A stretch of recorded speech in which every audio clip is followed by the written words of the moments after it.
신약성경 사도행전 16장 말씀 보겠습니다. 사도행전 16장 말씀입니다. 저희 여수 성령치유센터에서는 현대인의 성경으로 예배를 드립니다. 우리가 보는 개혁성경은 한문성경을 번역했습니다. 조금 어렵습니다. 현대인의 성경은 영어 성경을 한글로 번역해서 굉장히 쉽습니다. 이제 교회 막 나오신 분들이 현대인의 성경으로 성경을 읽으면 이해가 잘 됩니다. 그래서 우리가 초신자 전도 목적으로 오늘 현대인 성경으로 예배를 드리고 있습니다. 사도행전 16장은 어떤 말씀이 나오냐면 사람들이 점쟁이한테 뭐 하러 갑니까? 점을 치러 갑니다. 점쟁이는 잘 알아맞혀요? 못 알아맞혀요? 못 알아맞혀요. 점쟁이는요 과거를 알아맞힙니다. 지난 것을요 쪽지게처럼 알아맞힙니다. 미래는 몰라요. 그러니까 사람들이 그것에 미혹돼 가지고 점쟁이한테 미래는요 완전히 거짓말로 말합니다. 모르니까. 미래는요 절대 점쟁이가 모릅니다. 점쟁이는 누가 들어와서 점을 칠까요? 악한 귀신. 귀신이, 악한 귀신, 더러운 귀신이 들어와서 점을 칩니다. 점쟁이들은 말을 들으면 어때요? 굉장히요 반말을 하면서 아주 막 싸가지 없게 말하잖아요. 그죠? 세게 말하고 막 버릇없. 어? 버릇없. 아주 버릇없게 아주 막 상대방을 무시하면서 아주 강하게 말하잖아요. 함부로 말. 우리가 가끔 그 방송에 보면 점쟁이들이 나와서 말하는 거 들어봤잖아요. 상대방에 막 공손히 배려하면서 말하지 않습니다. 반말 탁 하면서 이렇게 말하는데 더러운 귀신이 들어서 점치는 것입니다. 점쟁이한테 가면 망합니다. 우리 어떤 분이요 사업을 크게 하신 분이 왔는데 점쟁이한테 가니까 그 사업을 그만두라 그러더래요. 코로나 기간에. 그래서 제가요 점쟁이 말 들으면 망합니다 그랬거든요. 그래서 그분이요 그 말을 듣고 그만두지 않은데 지금 아주 잘 됩니다. 그때 점쟁이 말 듣고 그렇게 힘들게 했던 사업을 놓았으면 어떻게 될 뻔했어요.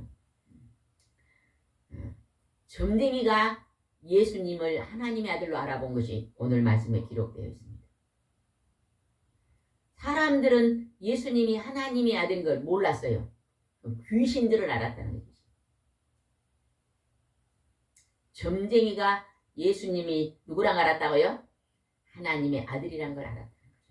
오늘 그것이 말씀에 기록되었습니다. 한번 살펴보겠습니다. 16장 1절 말씀을 읽어보겠습니다.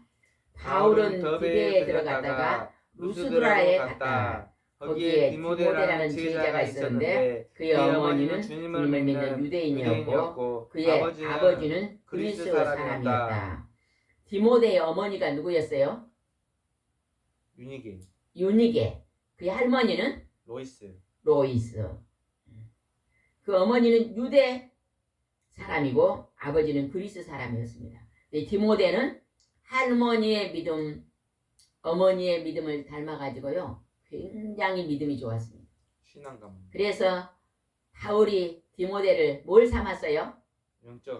영적 아들을 삼았어요. 바울은 결혼을 안 한 총각입니다. 네, 디모데를 영적인 아들로 삼았습니다. 우리가 디모데 전서가 나오지 않아요? 그 디모데 전서는 바울이 오로지 디모데 한 사람에게 쓴 편지를 기록해 놓은 거예요. 에베소 교회에 들은 편지, 에베소서는 에베소 교회에 있다 편지했잖아요. 근데 디모데서는요 영적 아들 디모데에게 썼던 편지입니다. 그만큼 바울이 디모데를 귀히 여겼다는 것을 볼 수 있습니다. 디모데가 귀히 여김을 받은 건요 그의 믿음이 신앙이 좋았다는 것입니다. 우리는 디모데의 신앙도 본받아야 될 줄 믿습니다. 2절 읽어봅시다. 디모데는 루스드라와 이고니온에 있는 신자들에게 존경을 받고 있었다. 우리가 믿음 생활, 신앙 생활할 때요 사람들에게도 존경을 받아야 됩니다. 우리가 하나님을 잘 믿고 하나님 말씀을 정말로 바르게 순종하면요 어디를 가든지 존경을 받습니다. 여러분 존경받고 싶으신가요? 우리 사람은요, 다른 사람을 존중히 여기고 귀히 여기면요, 누구나 다 좋아합니다. 상대방을 무시하고 함부로 대하면요, 다 싫어합니다.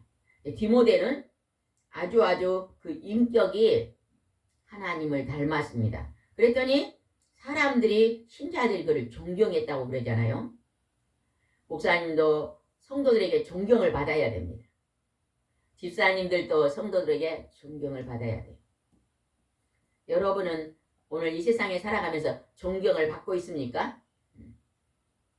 우리가 하나님 말씀을 바르게 순종하고 살면 존경을 받게 되어 있습니다. 3절 읽어봅시다.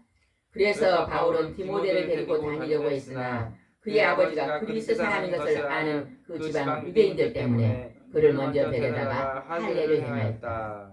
이스라엘 사람은 전부 할례를 행했잖아요. 할례가 뭔지 잘 모르면 우리나라 포경수술이라고 있어요. 이스라엘 사람들은요, 태어나면 얼마 있으면 8일. 모두 다 8일 후에 할례를 행했습니다. 이거는 이스라엘 백성은, 경건한 백성을 하나님이 표를 주신 거거든요. 근데 오늘날 선진국에서 보니까 이 할례를 포경수술하면요, 굉장히 건강하다네요. 그래서요, 지금은 다 그것을 따라하는 경우가 많이 있잖아요. 우리나라도. 근데 그 포경수술이 이스라엘에서는 할례였습니다. 우리는 이제 어른이 돼서 포경수술을 합니다. 그런데 이스라엘은 낳은 지 며칠 만에요?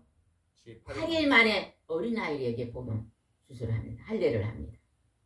어린아이가 아주 자랄 때 아주 건강하게 잘 자란다네요. 하나님이 어떻게 그렇게 특별하게 이스라엘 백성에 은총을 줬던 것을 볼 수 있습니다. 4절입니다. 바울과 그 일행은 여러 도시를 다니면서 예루살렘에서는 사도들과 장로들이 결정하는 규정을 신자들에게 전하고 지키게 하였다. 그래서 교회는 믿음이 강해지고 그 수가 날마다 늘어났다. 바울은 아주 열심히 전도를 다녔습니다. 열심히 전도를 다니니까요, 믿음이 강해지고 수가 늘어나는 거예요. 오늘날에 우리가 교회에 사람이 없는데 뭔지 아세요? 그냥 앉아서 예배를, 믿음 생활하고 있는, 앉아서. 그러니까 가만히 앉아서 교회를 들어오기를 원하거든요. 그러면 별로 들어오지 않습니다. 내가 나가서 전도해야만 한 사람이라도 교회에 들어오게 돼 있죠. 근데 전도사는 뭐 하는 일이에요? 전도하는 일. 그러니까 코로나 기간 동안에 사람을 못 만나겠지만 이제 다 끝났으니까 다시 우리가 매일매일 감기요, 감기. 네? 코로나 감기. 이제 그게 약해져서 큰 지장이 없으니까 이제는요, 전도를 매일매일 다니신다면 새로운 사람을 전도할 것이에요. 바울은 매일매일 전도하는 일에 목숨을 걸었어요. 근데 이거는요, 성령이 충만하지 않고 이 생명의 기중성을 알지 못하면 전도는 나가지 않습니다. 우리가 생명을 소중히 여기고 한다면 우리가 하루에 한 사람이라도 전도를 다니면, 제가 2000년대에 섬김 교회를 세워놓고 첫째에 우리 가족 5명, 둘째 주간에 우리 가족 개척교회를 세우는데 아무도 안 오더라고. 그래서 셋째 주간부터요, 점심 먹고 2시에 가방 들고 나가서 하루에 2집만 하나님 전도하게 해주세요. 길을 가다가 누가 쩔뚝쩔뚝하면요, 어디가 아프신가요? 그거 예수 그리스도 이름으로 손 얹고 기도하면 좋아집니다. 그러면 그 집 가서 1시간 동안 그 아픈 무릎을 만지고 기도해 줍니다. 1시간 동안 만지고 기도하면서 그 사람 형편이 무엇인가, 어려운 게 무엇인가 적어갖고 이름 적어줘. 1시간을 무릎이 아픈데 만져주면 좋아하잖아요. 그래서 저는 만지면서 속으로 기도하면서 그 사람을 맞으면요, 너무 좋으니까 또 오라 그래요. 그래서 매일매일 2사람씩 전도할 때는요, 그때는 전도가 잘 되더라고요.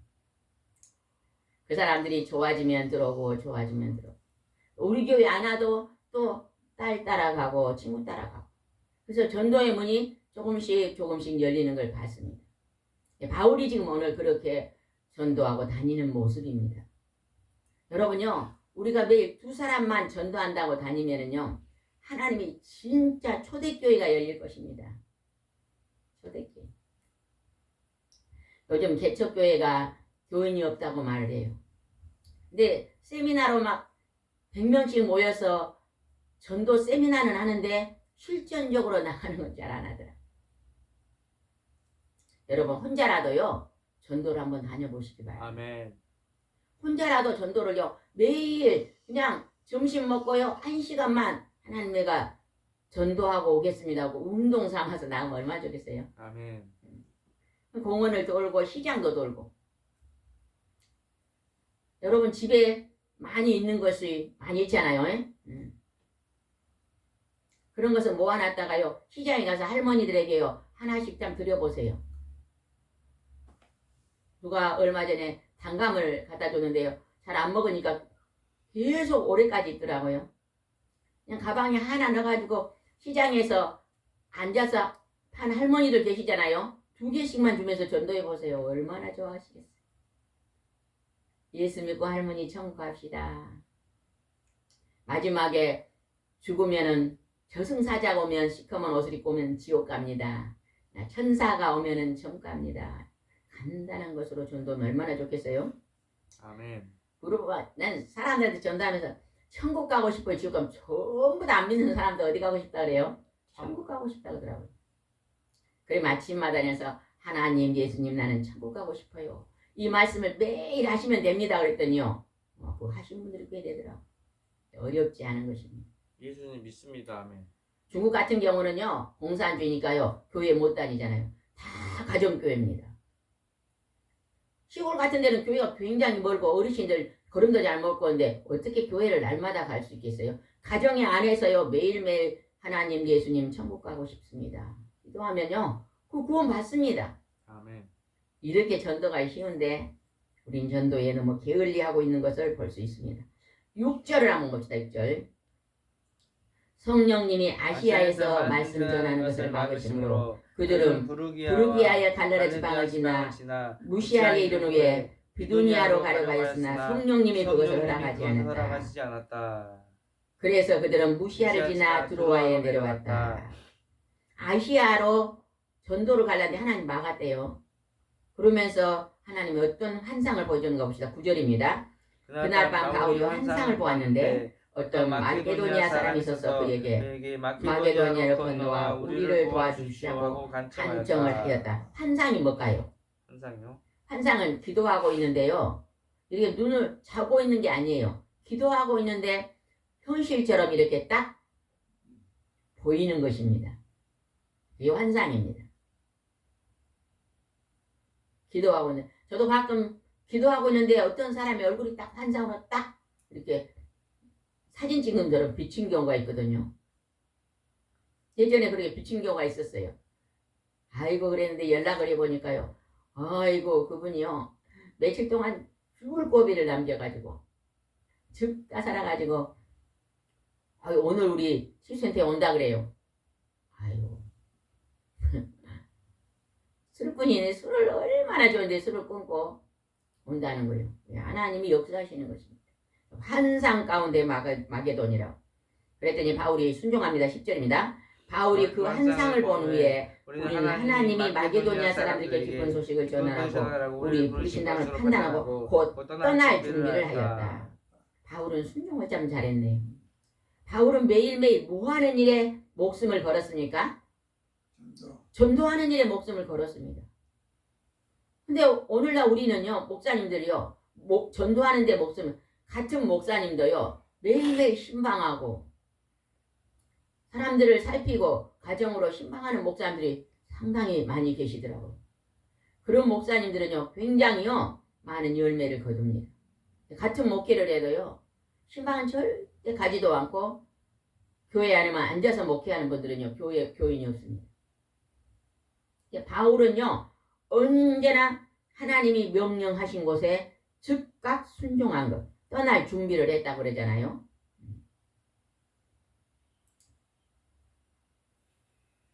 어떤 분은 그냥 겨울에 추워가지고 집에서 그냥 운동을 하신 분이 계셔요. 그러면 이제는요 추위가 좀 가셨으면요 집에서 1시간 기계에서 했으면 이제 밖으로 나가세요. 버스를 타고 나가지고 공원에 가서도 전도하고 시장에 가서도 전도하고. 요즘 이거 보니까 우리가 최근에 누가 돌사탕을 줬잖아요. 아이고, 돌사탕 1시간에 녹질 않아. 전도지 주면서 돌사탕 2개씩만 주면 안 더우니까 2시간 동안 그거 먹으면서 전도지 쳐다보고 참 좋겠다 싶더라고요. 우리도 한번 새롭게 시도 한번 해봅시다. 11절 보겠습니다. 11절. 그 길로 우리는 드로아에서 배를 타고 곧장 사모드라게에 갔다가 다음날 네아폴리를 거쳐 12절 빌립보로 갔다. 그곳은 마게도니아의 첫째 가는 도시로서 로마의 식민지였다. 우리는 며칠 동안 거기서 머물렀다. 빌립보 교회가 있잖아요. 그죠? 빌립보로 갔습니다. 빌립보는 마게도니아의 첫째 가는 도시. 우리나라의 첫째 가는 도시는 어디예요? 서울이잖아요. 여기 마게도니아 첫째 가는 도시가 빌립보대. 빌립보. 바울이 빌립보에 가서 빌립보 교회에게 편지하면 빌립보 교회를 세웁니다. 교회. 가는 곳곳마다 교회를 세웠잖아요. 근데 거기는 빌립보는 어디의 식민지라고요? 로마의 식민지. 로마의 식민지였습니다. 우리가 36년 동안 일본의 식민지로 있었던 것처럼 로마의 식민지였습니다. 13절 읽겠습니다. 한 장 넘기고 13절입니다. 안식일에 우리는 유대교 기도처로 있음지간 성문 밖 강가로 나가 거기에 모여있는 여자들에게 말씀을 전하였다. 바울은 안식일에도 강가에 있는 여자들을 찾아가 전도했다. 그러니까 그 성당 안에서만 전도한 게 아닙니다. 예배는 우리가 믿는 사람끼리 모여서 교회에서 예배 드려도 전도는요, 믿지 않는 곳으로 나가야 전도가 되는 것입니다. 그러니까 우리는 매일매일요, 교회 안에서 예배드리고 교회 밖으로 나가고 교회 안에서 예배드리고 교회 밖으로 나가고 이렇게 해야만 새 생명이 전도된다는 것입니다. 기찻길이요, 철길이 2개잖아요. 한쪽 철길은 낮고 한쪽은 높아봐요. 기차가 가다가 어떻게 돼요? 자, 넘어져 버리죠. 넘어져 버려. 2개가 나란히 가야 돼요. 교회 안에서 예배드리고 교회 밖에 안 믿는 사람에게 찾아가 전도, 2가지가 병행돼야만 교회는 점점 부흥될 줄 믿습니다. 14절 읽읍시다. 그 자리에는 두아들에서 온 루디아라는 자세곡감 장수도 있었다. 그녀는 하나님을 섬기는 사람이었다. 주님은 그 여자의 마음을 열어 바울의 말에 귀를 기울이게 하셨다. 루디아, 자세곡감 장수 루디아, 우리가 많이 들었죠? 그 여자가 마음을 열었다는 것입니다. 그러나 하나님을 잘 섬기는 사람이었는데 예수님이 하나님의 아들인 건 몰랐습니다. 이제 바울을 통해서 예수님이 하나님의 아들이라는 것을 이제 믿게 되었다는 것입니다. 아멘. 그래서 그 루디아는 어떻게 했는가 봅시다. 15절입니다. 루디아는 온 집안 식구들과 함께 세례를 받고 저를 참된 신자로 여기신다면 제 집에 오셔서 머물러 주십시오. 간청하면서 기어이 우리를 데리고 갔다. 자기 집에 초청해서 식사를 대접하면서 온 가족이 세례를 받았다는 것입니다. 우리도요, 믿지 않는 사람들을 초대해가지고 식사를 대접하면서 전도하는 거 참 좋은 모습입니다. 제가 예전에요, 우리가 연등동에 있었잖아요. 연등동에서 우리가 집센터를 할 때는요, 참 매일매일 예배를 드렸는데 바로 그 집 뒤쪽에 우리 목사님하고 갑장이란 아이가 비슷한 분이 계셨잖아요. 우리 불교의 신자였는데 그래, 보살님 그러더라고. 근데 우리가 그분이 우리 집 뒤에 사니까 한번 초청해갖고 우리가 식사 대접했으면 얼마나 좋았겠어요. 근데 절에 다니니까 하고는요, 우리끼리만 열심히 예배드리고 식사하고 치료하고 그랬더라고요. 그건 우리가 몇 번만 이렇게 루디아처럼 식사 대접을 했더라면 예수 믿지 않았을까. 지나놓고 나면요, 참 후회된 부분이 있잖아요. 작년에 가니까 그분이 지나가다 들으니까 빨강 고구마를 한 10개인가 줬잖아요. 그래서 우리가 그거 가져와서 심어가지고 올해 그 호박 고구마라는 거예요. 빨간 고구마. 그거를 지금 한 평에다 심어놨더니 많이 거뒀잖아요. 생각이 나더라고. 아이고, 그때 같이 있을 때 왜 우리는 꼭 믿는 사람들하고만 예배를 드렸을까? 믿지 않는 사람도 간혹 초대해갖고 식사 대접을 했으면 얼마나 좋았을까? 이게 이제 지나놓고 나니까 생각이 나더라고요. 지금도 안 늦었다. 지금도 한번 초대해서 우리가 대접하면 참 좋겠다는 생각을 해봤습니다. 그래서 그 온 가족이 식구가 세례를 받고 예수님을 믿었습니다. 16절 읽어봅시다. 어느 날 우리가 기도처로 가다가 귀신 들린 한 여종을 만났다. 그녀는 점을 쳐서 자기 주인들에게 많은 돈을 벌어주고 있었다. 귀신 들린 여종이요. 점쟁이요, 점쟁이. 어느 집에 부잣집에 여종이 있었는데 그가 귀신이 들려가지고 점을 쳐요. 진짜 점쟁이는 귀신이 들어서 점칩니다. 그래서 귀신같이 과거를 마치는 거예요. 예전에 제가 어렸을 때요. 시골에 우리 할아버지 집에 갔는데 동네에서 점을 치더라고. 근데 점을 치는데 막 그 점쟁이가 뭘 하니까 그 주인이 막 울어요. 왜 저 사람 울지? 나중에 물어보니까 죽은 아버지가 와서 살아있을 때 목소리를 똑같이 말해야 그러대요. 귀신이요. 죽은 아버지 흉내를 내는 거예요. 그래갖고 묘등에 구멍이 났다 뭐 어째가 뭘 해야 된다. 시루떡을 해야 된다. 뭐 또 돈을 많이 드려야 된다 막. 점쟁이는요. 귀신은요. 우리 사람을 망하게 하는 존재이기 때문에요. 귀신 말 들으면 망합니다. 그렇게 점쟁이가 점을 많이 쳤는데 잘 살았습니까? 지금 하나님을 믿고 예수님을 믿고요. 점쟁이를 물리치고 나니까 지금 잘 사는 민족이 됐잖아요. 근데 이 점쟁이를 통해서 귀신들은 점을 치게 그 주인이 돈을 많이 벌었대요. 그 점쟁이 여종을 통해서. 그랬는데 어떤 일이 벌어졌는가 봅시다. 17절입니다. 이 여종이 바울과 우리를 따라오면서 큰 소리로 이 사람들은 여러분에게 구원의 길을 전하고 있는 가장 높으신 하나님의 종들이 하고 외쳤다. 점쟁이가요. 귀신 든 그 점쟁이가 바울과 그 일행을 따라오면서 이 사람들은 구원의 길을 전하는 가장 높으신 하나님의 종입니다. 누가 그랬다고요? 점쟁이가 귀신 들어서 귀신이 말한다는 거예요. 귀신이 누굴 알아봐요? 하나님의 아들 예수님을 알아보는 거예요. 성경이 굉장히 많이 나옵니다. 귀신 들린 자. 우리 아는 또 그 사람은요. 제삿날 저녁에요. 아버지 제삿날 개가 죽어본대요. 다음 또 해도 좀 개가 죽을. 이 두 해를 그러니까 점쟁이 갔더니 이 집은 큰 신이 세서 개가 죽으니까 큰 신 예수님을 믿으시오 그러더래요. 그 시어머님이 예수님을 잘 믿었으니까 큰아들이 안 믿으니까 그렇게 또 점쟁이가 예수 믿으라는데 큰 신이라 그러더라고요. 그런 가정도 있습니다. 이 점쟁이가요 알아봐야 지금요. 예수님은 구원의 길을 말한 가장 높으신 하나님의 종이다. 누가 말했다고요? 점쟁이 귀신이. 18절입니다. 그 종이 여러 날 동안 이렇게 외치며 성가시게 따라다니므로 바울은 그 귀신에게 예수 그리스도 이름으로 내가 너에게 명한다. 그 이야기에서 당장 나오느라고 외쳤다. 그러자 귀신이 즉시 그에게 나왔다. 몇 날 며칠을 따라다니면서 귀찮게 계속 복음 전하는데 방해를 하니까 예수 그리스도 이름으로 명하니 그 귀신은 그 여종 속에서 떠나가라 명령했더니 귀신이 나갔다는 거예요. 귀신이 나가면 뭘 못 할까요? 점을 못 치죠. 점을 못 치니까 이제 그 주인이 돈을 못 버니까 어떤 일이 벌어졌는가 봅시다. 19절입니다. 시작. 여종의 주민들은 돈을 벌 희망이 사라진 것을 보고 바울과 실라를 잡아 시장에 있는 로마 관리에게 끌고 가서 행정관들 앞에 세우고 이렇게 말했다. 이 유대인들이 우리 도시를 소란하게 하며 로마 사람인 우리를 받아들일 수 없게 지킬 수 없는 풍습을 전하고 있습니다.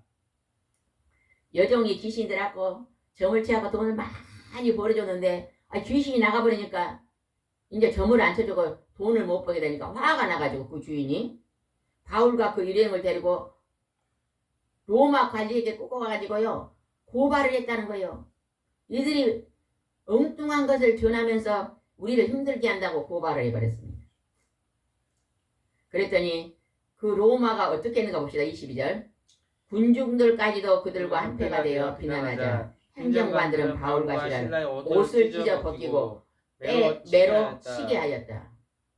그 막 사람들 말만 듣고 바울과 실라의 옷을 찢어버리고 매로 치게 하였다는 거예요. 군중들까지도 합세를 하니까. 그래가지고 억울하게 지금 매를 맞습니다. 23절입니다. 그들은 바울과 실라를 몹시 때리고 감옥에 가두는 간수에게 단단히 지키라고 명령하였다. 어떻게 때렸다고요? 몹시 많이 때렸다는 거예요. 다른 성경에는 40에 하나 감하는 매를 때렸다고도 나와 있거든요. 39대의 매를 권장을 맞고 감옥에 이제 쓰러져 가지고 갇혔다는 것입니다. 그러면서 간수 보고 단단히 지켜라 도망가지 못하게. 그러겠습니다. 바울과 실라는 그 귀신 점쟁이가 따라다니면서 성가시려니까 그 귀신을 쫓아냈는데 이제 억울한 일을 당했습니다. 24절 봅시다. 24절. 이 명령을 받은 간수는 그들을 깊은 시간 감옥에 가두고 발에 쇠고랑을 든든히 채워놨다. 여러분 여기에서 깊수관 감방은요 지하 감방이더라고요. 영화 같은 데 보면요 지하 밑에 깊숙이 계단 밑으로 내려가서 아주 깊은 데다가 감방을 만들어 놓고 발에 뭘 세워놨다고요? 쇠고랑을 채워놨. 쇠고랑. 도망갈 수 있어요 없어요? 영화 배너에 나와. 영화 배너 영화에 보면은요 막 쇠고랑을 채워가지고 막 매를 때리는 거 봤잖아요. 25절 한번 봅시다. 밤중쯤 바울과 실라가 기도하고 하나님을 찬송하자 다른 죄수들이 듣고 있었다. 한밤중에 그들은 잠을 자지 않고 일어나서 기도하고 찬송했다는 것입니다. 여러분 기도하고 찬송할 때 누가 움직입니까? 하나님의 보혜사 성령님이 움직여버려요. 문제가 풀립니다. 병든 몸이 치료되고 가난한 자가 부유하게 되고 마음이 상한 자가 기쁨을 얻습니다. 기적이 일어납니다. 원수가 그냥 회개하고 돌아오고 형통함이 열리는 것입니다. 감옥에 갇혀 있어요. 근데 어떤 일이 벌어졌는가 봅시다. 놀라운 기적이 벌어집니다. 26절입니다. 그때 갑자기 큰 지진이 일어나 집터가 흔들리고 감방문이 모두 열리며 죄수들이 묶었던 쇠고랑이 다 부러졌다.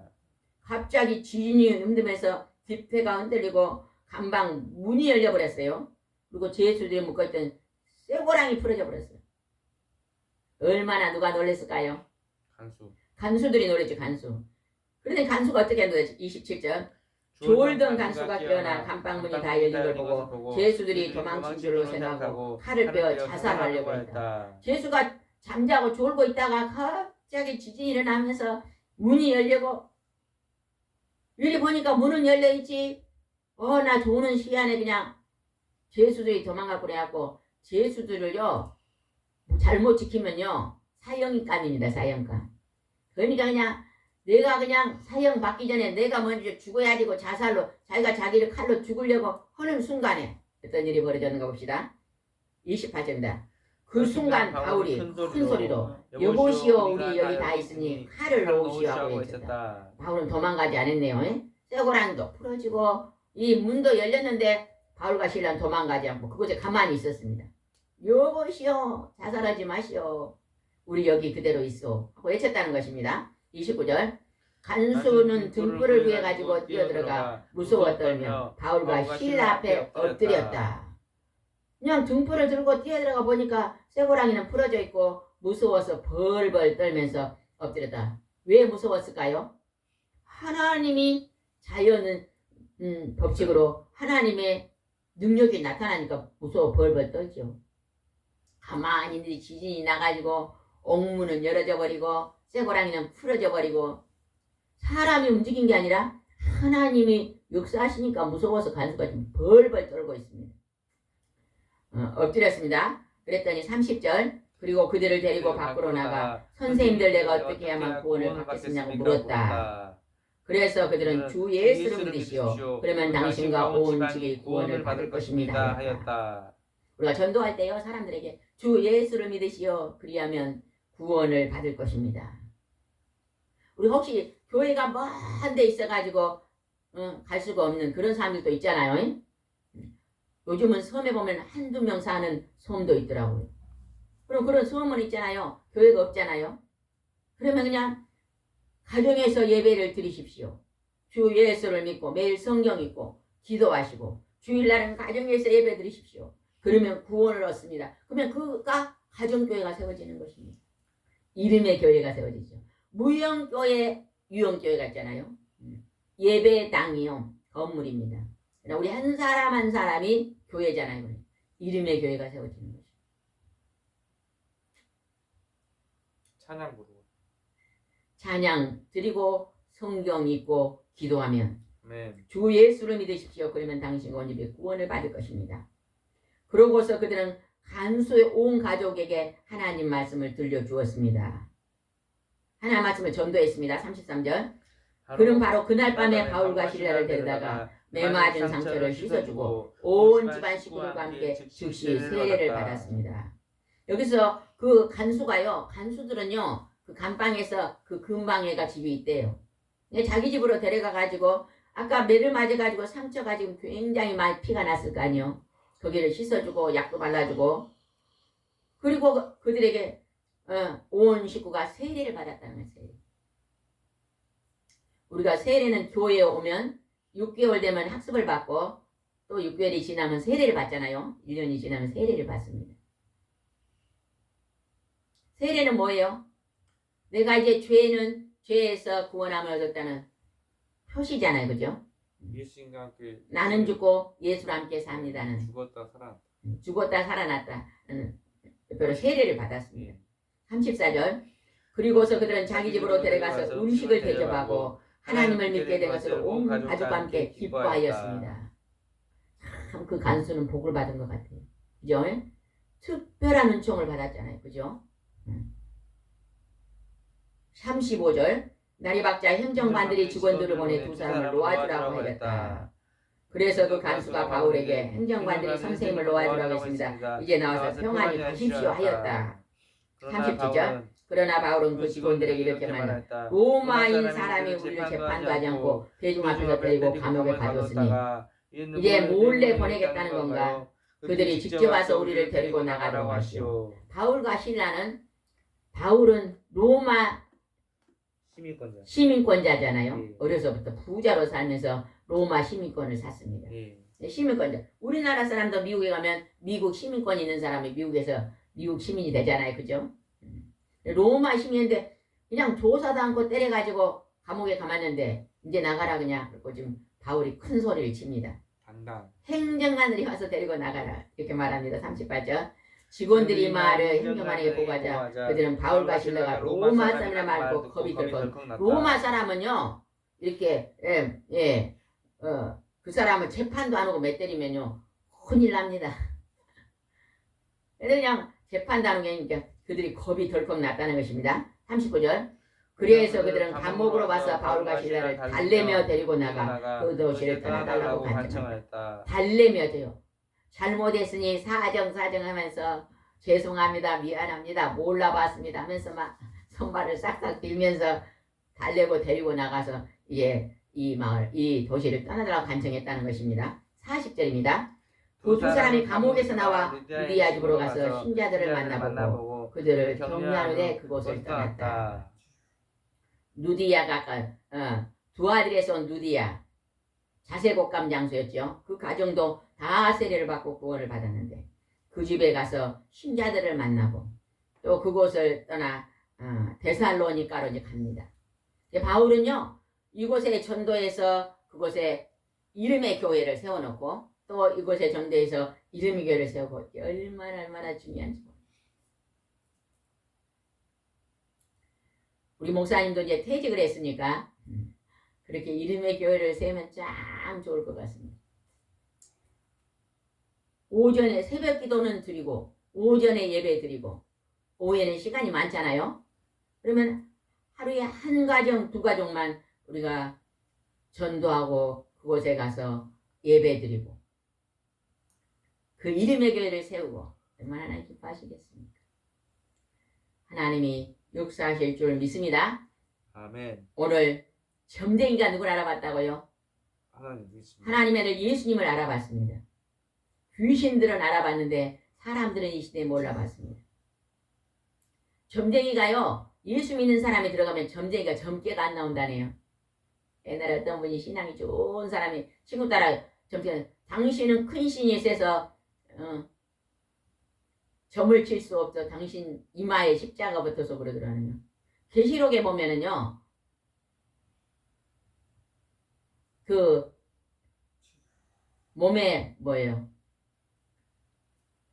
입 맞은 자들은 건드리지 마라. 그게 나오잖아요. 그죠? 이마와 오른손에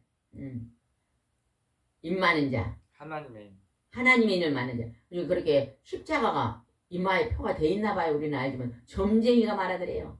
아, 그래서 내가 믿음이 좋은 걸 점쟁이한테 알았다고 말한 분이 계시더라고요. 여러분도 성령 충만함을 받아서 입 맞는 자가 되시기 바랍니다. 기도드리겠습니다. 좋으신 하나님 아버지, 바울은 하나님의 말씀에 순종하여 늘 이 마을 저 마을로 전도 여행을 다녔습니다. 우리도 오늘 이 시대에 생명 있고 시간이 있을 때 전도 여행을 다닐 수 있도록 축복해 주시옵소서. 예수님의 이름으로 기도드리옵나이다. 아멘.